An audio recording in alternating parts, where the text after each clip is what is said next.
She told me, "Sell your dog if you love me." So I walked out of my own wedding.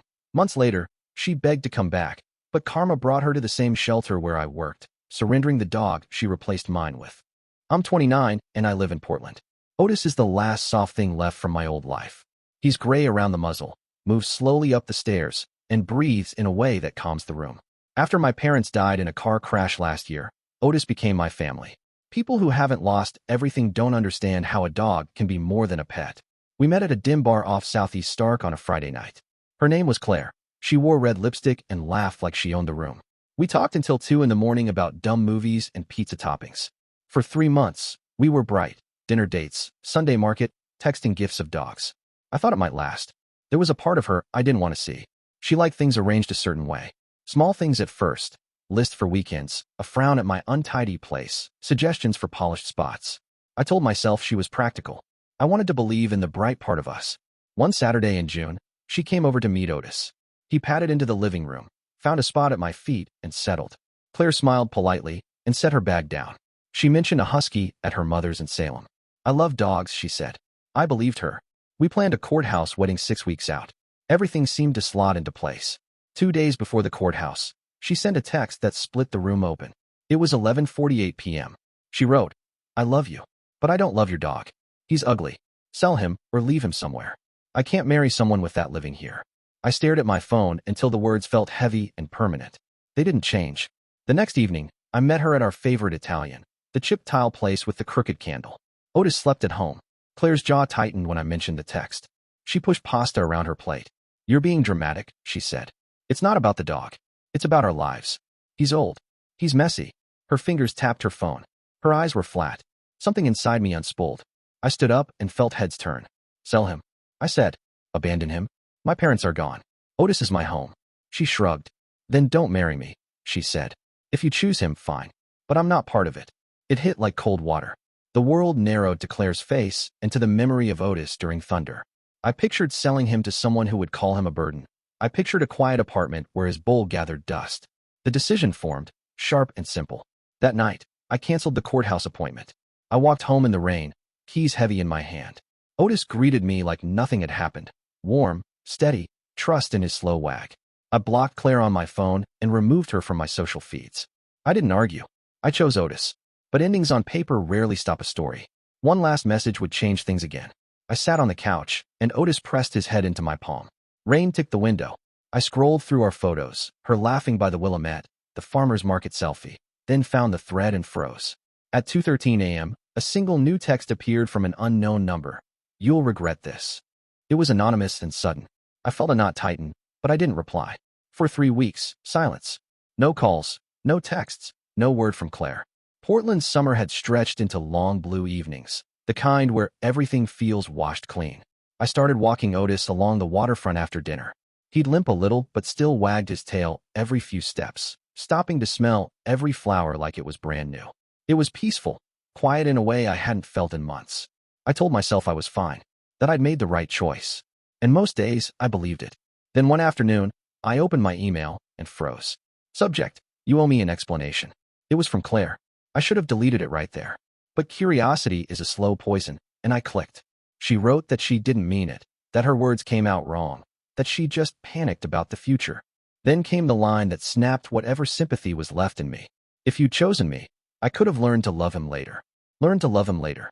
Like affection was something you could schedule between errands. I didn't reply. I didn't even type a draft.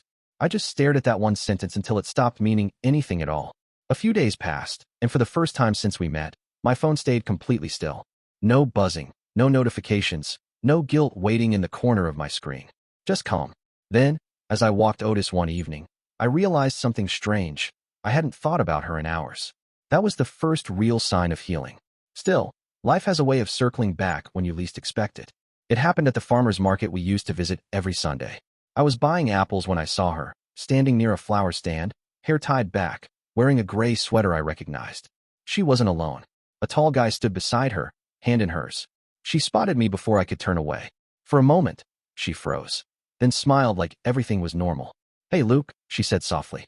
"Hey," I replied, keeping Otis's leash tight in my hand. Otis stepped forward and brushed against her leg. She took a small step back. "Still got him, huh?" Her tone was light, but something cold lingered beneath it. Yeah, I said. Still got him. The guy with her looked at me curiously, like he already knew who I was. I didn't ask questions. I just walked away. I thought that was it. Closure, in its own quiet form. But she wasn't done. 2 months later, Otis's health started slipping. The vet said arthritis in both hips, maybe more. I rearranged my life around him, built a ramp for the stairs, cooked him chicken and rice every night. Some days he barely ate. Some days he seemed like his old self again, curling by my side on the couch. Then, another message from a new number. I heard about Otis. I'm sorry. Can we talk? I almost laughed out loud. The same woman who once called him ugly now wanted to say sorry. Part of me, the quiet, lonely part, wanted closure. So I agreed. We met at the Riverside Park. She brought coffee. Her makeup was soft, her eyes red around the edges. I didn't know he was sick, she said quietly. I didn't mean what I said before. Otis lay at my feet, eyes half closed. You meant it, I said. You just regret saying it out loud. She blinked, and this time, her tears looked real. I was scared, she said. Scared of loving something that might die. For a moment, I understood her. But that didn't make her right. Everything dies, Claire, I said softly. It's what you do while they're here that matters. She nodded, looking down. We sat in silence until the coffee went cold. Then she stood, whispered, I'm sorry, and walked away. That was the last time I thought I'd see her. But life, especially karma, has a strange way of proving that stories don't end when you expect them to. For months passed. The mornings felt quieter now, slower somehow. Otis was fading. He slept most of the day, ate little, and sometimes just stared at the window like he was saying goodbye in his own way. The vet said it was time to make him comfortable. No surgeries, no false hope. He passed away in early November. Peacefully. On the couch, his head resting near my leg. I stayed there for hours, afraid that moving would make it real. When I finally stood, the house felt too large, too silent. I buried him behind my parents' old house in Salem, next to the cherry tree my dad planted when I was born. The ground was cold, but the air was clear. I talked to him while I worked, told him he was the best part of me. For days after that, I didn't eat much, didn't speak to anyone, just sat in the living room surrounded by the sound of nothing. The world keeps going, but grief stays still. Then one afternoon, a letter came. No return address, just my name written in her handwriting. Inside was a photo of Claire and the man I'd seen her with at the market. They were smiling, holding a golden retriever between them. On the back, she'd written, he loves dogs. I finally understand. I stared at it for a long time. Then I set the photo on the counter and laughed, not out of bitterness, but relief. She didn't get it. She never would. Otis wasn't just a pet. He was proof that loyalty still existed somewhere. That love doesn't come with conditions or deadlines. She wanted a man who'd give up his dog for her. She lost a man who'd never give up on someone he loved. It's been a year since Otis passed. A year since that rain-soaked night, I promised myself to stop chasing people who made me feel small. Portland winters came and went. I sold the old house, moved into a smaller place near Mount Tabor, and started volunteering weekends at an animal rescue. It helped, being around creatures who wanted nothing but kindness. Funny thing about healing, it doesn't happen when you force it. It just starts on its own, quietly.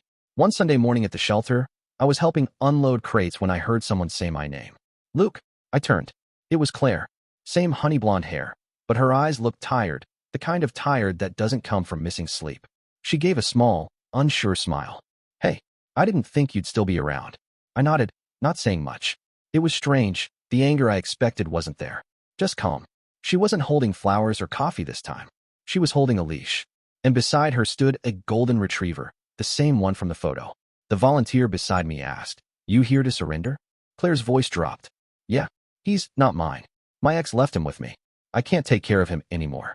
Ex. The word landed quietly, but it said everything. I didn't gloat, didn't smirk. I just watched as she filled out the paperwork, eyes fixed on the table. Every signature looked like another admission, that she'd built a life around appearances and lost the things that were real. She handed over the leash, stepped back, and took a slow breath. Her hands shook slightly, but not from cold, from something deeper. That's when I knew this wasn't revenge. It was balanced. Life had finally caught up. And it wasn't loud or dramatic. It was quiet, the way truth usually is. The shelter was busy that morning, phones ringing, dogs barking somewhere in the back, but all I could hear was the sound of her pen scraping against the clipboard. She didn't look at me. Not once. When she finished the paperwork, she turned and finally met my eyes. There was no spark left in them, none of the confidence she used to wear like armor. Just a quiet kind of understanding. I was wrong, Luke, she said. Her voice cracked a little, but she kept going. About everything. I thought love meant building a life that looked perfect. I thought it meant control, comfort, no chaos. But you, she paused, swallowing hard. You loved something even when it wasn't easy. And I threw that away. The volunteer beside us clipped a new tag onto the dog's collar. The retriever pressed against her leg, searching for comfort, but she didn't reach down to pet him. She just stepped back, whispered, "I'm sorry," and left. I stood there for a while after she walked out. Not angry, not sad, just still. It felt like the world had folded in on itself, tying up every loose end without my help. That was the moment I saw her clearly. Not the woman I once imagined building a future with, but someone who never learned what loyalty really meant. 6 months later, the quiet kind of closure. Life didn't slow down after that. I got promoted at work, though I didn't tell many people. On weekends, I kept volunteering at the shelter, helping with adoptions, recording short stories for the shelter's online page, little things about second chances. One of the volunteers, Emily, started helping me edit the clips. She was different, calm, thoughtful, never forced a moment to mean more than it did. We worked late sometimes, and when she laughed, it didn't sound like she was trying to be heard. It just came naturally. Over time, the late nights turned into dinners, and dinners turned into something else. Not a grand romance, not the cinematic kind, just comfort, the easy kind that doesn't demand constant proof. One evening, we were packing up recording gear at my apartment. She noticed the small framed photo on my desk. Otis, sitting by the porch with that slow, patient look of his. "He looks like he ran the house," she said with a smile. "He did," I replied, and for the first time, the memory didn't sting. "And I let him." She nodded, studying the picture. "You must have loved him a lot." "I still do," I said, "but I think he'd want me to move on." And for the first time in years, I actually believed it. Final update. One last visit. 3 weeks ago, the shelter called. "Hey, Luke," the coordinator said. "I thought you'd want to know. That golden retriever Claire dropped off a while back? He got adopted. 2 kids, big backyard, the works." I thanked her and hung up, just sitting there for a long while. The world felt balanced again. Claire's story ended where mine began. She lost something loyal. I learned that letting go can be its own kind of love. Otis taught me that love doesn't ask for sacrifices that hurt the soul. It asks for patience, for showing up even when it's hard. Claire never learned that. Sometimes karma doesn't arrive with revenge or loud payback. Sometimes it walks in quietly, holding a leash and a second chance. She once called my dog ugly. Now she's alone, and I'm surrounded by love she never understood.